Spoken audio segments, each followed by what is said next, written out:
It is a popular term in the criminal justice system. Does the crime fit the punishment?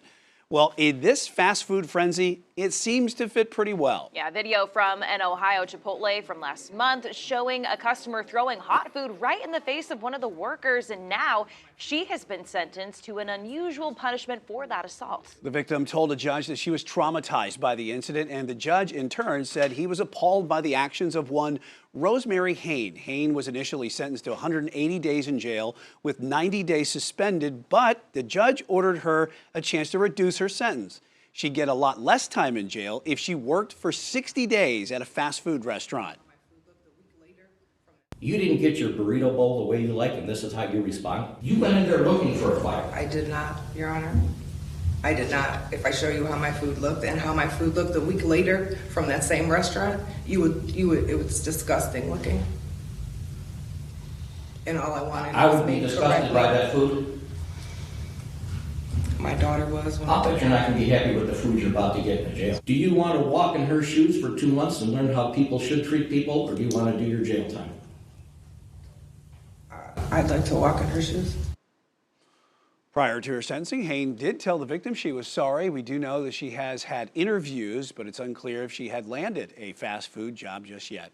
Let's bring in Chief Legal Analyst here for Queen City News, Khalif Rose. All right, so that judge pretty blunt there and honest in that. Have you ever seen anything like this? Oh, definitely. When I was the chief magistrate, I had a district court judge's docket, and so you would try to get creative when you have an opportunity to give someone an opportunity to do something other than what the punishment requires, community service. I would say you got an opportunity to learn a lesson here, to go to Habitat for Humanity, help them do something, go to the restore, stock shelves, whatever you can do to try to get them to be an active person in society. Let's start there. But the punishment, it just depends on what type of person you are regarding the criminal justice system. You have restorative justice or you have punitive.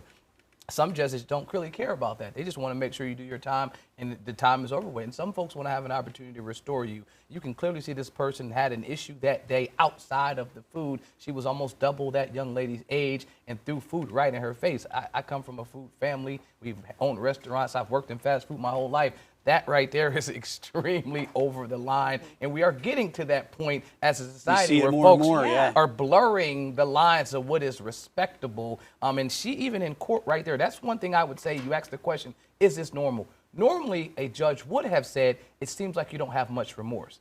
Because she still was combative even in court right there. And so even if I would have came into the courtroom that day expecting to give her a lower, better, some other type of opportunity, if I would have noticed that not lack of empathy, that lack of understanding, I would have for sure addressed it and probably just allowed her to go do her 90 days. Because remember, she was sentenced to 180 days, and he cut that in half to 90 days. And then there's allowing her to cut that in half by doing, or more than half, by 60 days. If you're that person's client, is this pretty good for her? Because also it helps alleviate the possible overburdening the system as well. Oh, I mean, it's good for her because it gives her an opportunity to not go to jail. And the judge said, it sounded like he said a little low, but he's like, you can go see what jail food tastes like.